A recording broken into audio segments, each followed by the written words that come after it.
ધોરણ 5 વિષય ગુજરાતી એકમ નંબર 9 મારે પણ આવો ભાઈ હોય. તો સ્વાધ્યાય પોથી સોલ્યુશનમાં માર્ગદર્શનમાં તમારું સ્વાગત છે. જોઈએ આપણે સ્વાધ્યાય પોથી સોલ્યુશન માર્ગદર્શન. તો એમાં પ્રશ્ન નંબર 1, પાઠના આધારે શબ્દ સામે સાચા શબ્દો લખો. અહીંયા આપણને જે શબ્દો આપેલા છે એનો ઉપયોગ કરવાનો છે. જોઈએ નીચે. તો ખાસ આપણે ઉદાહરણ વાંચી લેવાનું રહેશે. ઉદાહરણ વાંચીએ તો આપણને વધારે ખ્યાલ આવે. નાક વગરના, શરમ વગરના, બેશરમ, ત્રણેયના સરખા અર્થ થાય છે. હવે આપણે એમાં જોઈએ નંબર 1, ભયંકર અવાજ, બરાડા, કર્કશ અવાજ. નંબર 2, વિકરાળ, ડરામણું, ભયાનક. નંબર 3, પરિશ્રમ, મહેનત અને ઉદ્યમ. વિનોદ, મોજ, આનંદ. વીરા, અનુજ, ભાઈ. આગળ જોઈએ પ્રશ્ન નંબર 2. પ્રશ્ન નંબર 2ની અંદર સૂચના આપી છે કે આપેલા વાક્યોમાં લીટી કરેલા શબ્દની જગ્યાએ બીજો શબ્દ લખો. 14 વર્ષ કેટલા દાડા, દિવસ, દાડા એટલે દિવસ લખવાનું એવી રીતે. તો અહીંયા આપણે એની જગ્યાએ બીજો શબ્દ લખ્યો છે. જેમ દાડા છે તો એનો દિવસ કર્યું છે. એવો શબ્દ આપણે કરવાનો છે. જોઈએ અહીંયા. તો એમાં નંબર 1, લક્ષ્મણ જેવો ભાઈ એટલે અનુજ જો બા, નદી કિનારે કાંઠે, મકાન તો ઘર, અને કોઈ દાડો ઊંઘી જશું સૂરજ જાતા માથે. આગળ જોઈએ નંબર 5, રાક્ષસનો ભય નથી સાથે હનુમંતા. પ્રશ્ન નંબર 3. પ્રશ્ન નંબર 3ની અંદર જોઈએ તો સૂચના આપવામાં આવી છે. નીચે આપેલા ચિત્રો સાથે સાચી શબ્દ જોડો. હવે ચિત્રોની સાથે આપણે જોડવાની છે, જે અહીંયા આપેલી છે એમાંથી. બરાબર. અહીંયા કીધું છે કે જંગલમાં ઝાડ નીચે ઘર બાંધીશું. હવે આગળ જોઈએ તો નંબર 2, એમાં નૌકા પડી હશે સડેડાટ ચલાવીશું. વાંસળીને પાવો સાથે બેસી વગાડીશું. ત્યાર પછી ધનુષ બાણ બનાવીશું વાંસમાંથી. હરણના ટોળે ટોળા ઠેકી ઠેકી દોડશે. આગળ જોઈએ પ્રશ્ન નંબર 4. પ્રશ્ન નંબર 4ની અંદર સૂચના છે કે પાઠના આધારે વાક્ય જોડો. અહીંયા જે આપેલા વાક્યો છે એ પાઠના આધારે આપણે જોડવાના છે. જોઈએ ઉદાહરણ મુજબ. અહીંયા ઉદાહરણ આપેલું છે. ખાસ ઉદાહરણ વાંચીએ એટલે આપણને ઝડપથી આવડી જાય. ભાત ભાતના ફળો ટોપલીઓ ભરી લઈશું. જોઈએ આગળ. તડકામાં ઝાડ નીચે જઈ લલકારી ગાઈશું. ઋષિ મુનિઓ પાસેથી જૂની વાર્તા સાંભળીશું. નાનો ભાઈ કાપશે શૂર્પણખાનું નાક. પ્રશ્ન નંબર 5. પ્રશ્ન નંબર 5માં કીધું છે કે પાઠના આધારે વાક્ય લખો. ઉદાહરણ જોઈએ. ટોણો મારો, સીતાજીએ હસીને ટોણો માર્યો. જોઈએ નંબર 1, બધું કામ જાતે કરવું. આશ્રમમાં અમારું બધું જ કામ જાતે કરતા શીખ્યા. નંબર 2, ટૂંકો જવાબ આપો. પણ મારે નથી કરવા. લક્ષ્મણે ટૂંકો જવાબ આપ્યો. પાઠના આધારે આપણે આપવાનું એટલા માટે. હુમલો કરવો. એણે સીતા ઉપર હુમલો કરવાનું નક્કી કર્યું. રૂપ બદલવું. હવે શૂર્પણખા રૂપ બદલવા માંડી. અદૃશ્ય થઈ જવું. શૂર્પણખા કર્કશ અવાજમાં બરાડા પાડતી અદૃશ્ય થઈ ગઈ. પ્રશ્ન નંબર 6. પ્રશ્ન નંબર 6ની અંદર આપણને અહીંયા આપેલા ચોરસમાં ગુણો લક્ષણો શોધી લખો. એટલે કે અહીંયાથી શોધવાના છે અને અહીંયા લખવાના છે. જેમ કે અહીંયા લખ્યું છે પરાક્રમ, તો અહીંયા લખ્યું પરાક્રમ. ત્યાર પછી અહીંયા લખ્યું કેળવણી, તો અહીંયા લખી દીધું કેળવણી. એવી જ રીતે અહીંયા જોઈએ વિનોદ, તો વિનોદ શોધ્યું પછી જ લખાય પરિશ્રમ, તો અહીંયા પણ લખાય પરિશ્રમ. ત્યાર પછી છે મક્કમતા, તો મક્કમતા. નિરીક્ષણ, તો નિરીક્ષણ. આગળ જોઈએ તો એની અંદર અન્ય શબ્દો પણ છે, જેમ કે નવાઈ, તો નવાઈ. અને જીદ, તો અહીંયા છે જીદ. સત્કાર્ય, તો અહીંયા છે સત્કાર્ય. તો આપણે પહેલાં આમાં શોધી લેવાના છે અને ત્યાર પછી અહીંયા આ બધા જ શબ્દોની નોંધ કરવાની છે. આગળ જોઈએ પ્રશ્ન નંબર, આ આપણને નીચે આપેલા છે જે શબ્દો, એ અંદરથી તમે શોધવાનો પ્રયત્ન કરો એટલે ઝડપથી મળી જશે. પ્રશ્ન નંબર 7. પ્રશ્ન નંબર 7ની અંદર કીધું છે કે પાઠના પાત્રો ઓળખો. અહીંયા આપણને આપેલા છે અને આમાંથી આપણે ઓળખવાના છે. જોઈએ તો અહીંયા પહેલું જે છે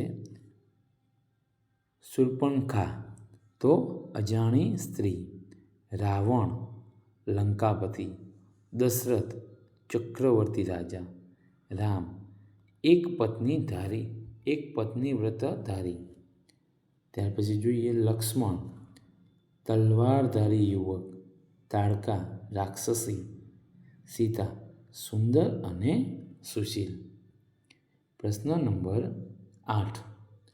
પ્રશ્ન નંબર 8માં જોઈએ તો કીધું છે કે પાઠના આધારે સાચો ઘટનાક્રમ લખો. અહીંયા જે આપણને વાક્ય આપેલા છે એનો આપણે ક્રમ નક્કી કરી દીધો છે. આ પહેલું, આ બીજું, આ ત્રીજું આવશે, આ ચોથું આવશે, આ પાંચમું આવશે અને આ છઠ્ઠું આવશે. આ આપણે પાઠના આધારે ઘટનાક્રમ નક્કી કરવાનો રહેશે અને ત્યાર પછી એના ક્રમ મુજબ આપણે અહીંયા નોંધવાના છે. જેમ કે અહીંયા નંબર 1, તો કયું નંબર 1? તો નંબર 1 હમણાં આપણે કીધું એ કે રામ અને લક્ષ્મણ વિશ્વામિત્રના આશ્રમે ગયા. નંબર 2 શબ્દવેદી જો. નંબર 2 એ અહીંયા લખવાનું શબ્દવેદી બાણ વડે તાડકાનો વધ થયો.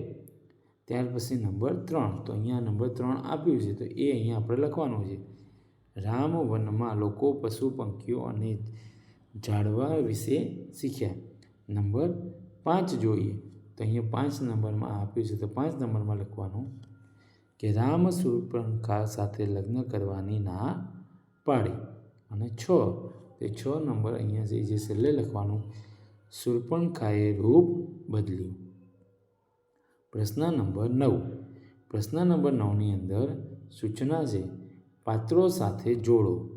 અહીંયા આપણને પાત્રો આપેલા છે અને એની સાથે અહીંયા આપેલા આપણે નામ જોડવાના છે.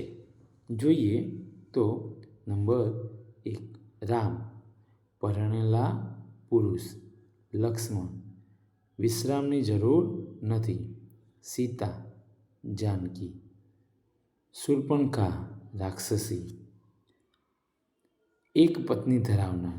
રામના પાસે 3 શબ્દો આવે છે.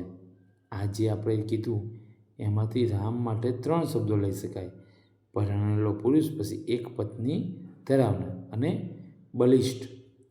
એવી જ રીતે શૂર્પણખા માટે રાક્ષસી, બલા અને અજાણી સ્ત્રી, એવું 3 અલગ અલગ એને વહેંચી શકાય અને પાત્ર સાથે જોડી શકાય. સીતા માટે જાનકી, રાણી અને સુશીલ, એવું આપણે એની સાથે જોડી શકીએ. આગળ જોઈએ પ્રશ્ન નંબર 10. પ્રશ્ન નંબર 10ની અંદર સૂચના છે કે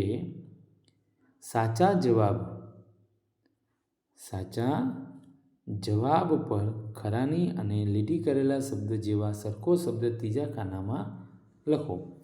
અહીંયા ઉદાહરણ આપ્યું છે કે કોણ થાકતા જ નથી? તો લક્ષ્મણ. અને પાછળ રામ અને સુસ્તી.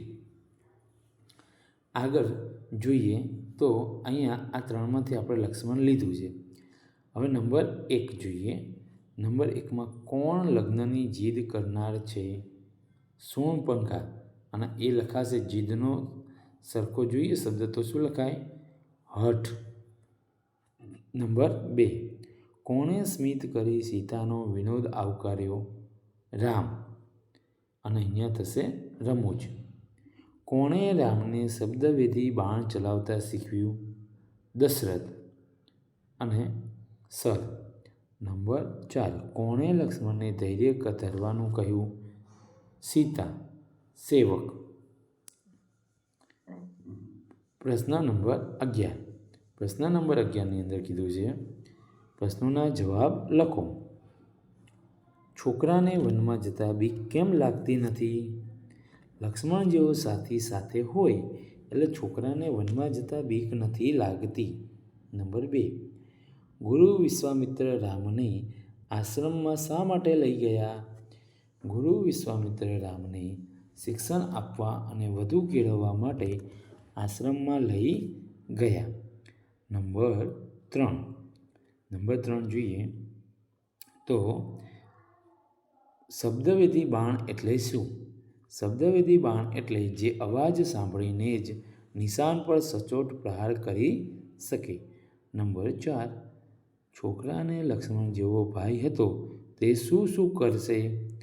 હરણના ટોળાને લીલું ઘાસ ખવડાવશે, વાંછળી અને પાવો વગાડશે, પાકા ફળોનો ટોપલો ભરશે, સાથે બેસી રસોઈ બનાવશે, ઋષિ મુનિઓ પાસે વાર્તા સાંભળશે.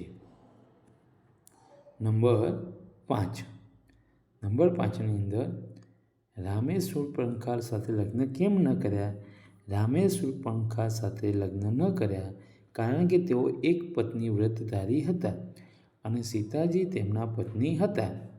નંબર 6 બંને ભાઈઓએ લગ્ન કરવાની ના પાડતા શૂર્પણખાએ શું કર્યું? બંને ભાઈઓએ લગ્ન કરવાની ના પાડતા શૂર્પણખાએ ક્રોધિત થઈ ગઈ અને તેણે સીતાજી પર હુમલો કરવાનો પ્રયત્ન કર્યો. પ્રશ્ન નંબર 12ની અંદર સૂચના છે આપેલા સંવાદોમાં લીટી કરેલ શબ્દ બદલે બીજો શબ્દ લખી વાક્ય ફરીથી લખો. અહીંયા ઉદાહરણ જોઈએ આપણે તો રામે કહ્યું ધૂળ તો અયોધ્યાની જ હતી. હવે શું શબ્દ ફરે છે જોજો, ધ્યાન આપજો. રામે કહ્યું માટી તો અયોધ્યાની જ હતી. એટલે કે જે ધૂળ શબ્દ હતો એની જગ્યાએ માટી શબ્દનો પ્રયોગ થયો છે. એવી જ રીતે આપણે નંબર 1 જોઈએ તો નંબર 1માં વિશ્વામિત્ર બધા રાક્ષસોને સ્વયં મારી શકે તેમ હતા. એટલે કે જાતેની જગ્યાએ આપણે સ્વયં લખ્યું. નંબર 2 હા બાળપણથી જ બહાદુર હતા એટલે કે પરાક્રમી જગ્યાએ એટલે જતો ગુરુ વિશ્વામિત્ર બચાવવા તમને બંનેને પોતાને ત્યાં લઈ ગયા હશે ને. આગળ જોઈએ નંબર 3ની અંદર તકલીફ તો ભાઈ લક્ષ્મણને પડે. તકલીફ તો વીરા. ભાઈની જગ્યાએ આપણે શું વાપર્યું? લક્ષ્મણ. ભાઈની જગ્યાએ આપણે વાપર્યું વીરા. નંબર 5 શિક્ષણ એટલે વિદ્યા. વિદ્યા શીખતા શીખતા અમે સખત પરિશ્રમ પણ શીખી ગયા. પ્રશ્ન નંબર 13ની અંદર કીધું છે કે પાઠના આધારે ગુણો લખો. હવે અહીંયા આપેલા છે આપણને આ ગુણો. એ આપણે અહીંયા ઉદાહરણ જોઈએ તો ઉદાહરણમાં કીધું છે, જોઈએ તો સમજ આવી જશે વધારે. હું કહું છું એટલે તારે મારી સાથે લગ્ન કરવા જ પડે. એટલે એમાં કયો ગુણ આવે છે? તો કે અધિકાર જમાવવાનો. એટલે અહીંયા લખાશે અધિકાર. જોઈએ હવે નંબર 1. એના તો કાન પણ કાપી લેવા જોઈએ. આક્રોશ. અરે અરે લક્ષ્મણ, સ્થિરતા રાખો. ધૈર્ય. શૂર્પણખા પરિણીત પુરુષ સાથે લગ્ન કરવા ઈચ્છતી હતી. બેશરમ. સાવધ લક્ષ્મણે ત્વરાથી કૂદીને તલવાર વીંજી તેનો નાક કાપી નાખ્યો. ઝડપ. શૂર્પણખા હવે રઘવાઈ બની ગઈ હતી. ખીજાવવું. તો અહીંયા અમારું આ સ્વઅધ્યયન પોથી સોલ્યુશન માર્ગદર્શન પૂર્ણ થાય છે. તમને કેવું લાગ્યું કોમેન્ટમાં જરૂર જણાવજો. અને આવા અન્ય માર્ગદર્શન વિડીયો જોવા અને મેળવવા માટે પણ કોમેન્ટ કરજો. એના સિવાય જો તમને આ વિડીયો પસંદ આવ્યો હોય તો લાઈક કરજો અને અમારી સાથે આવા જ માર્ગદર્શન અને જોડાઈ રહેવા માટે વિડીયો મેળવવા માટે તમે અમારી ચેનલને સબસ્ક્રાઈબ કરજો. આવજો.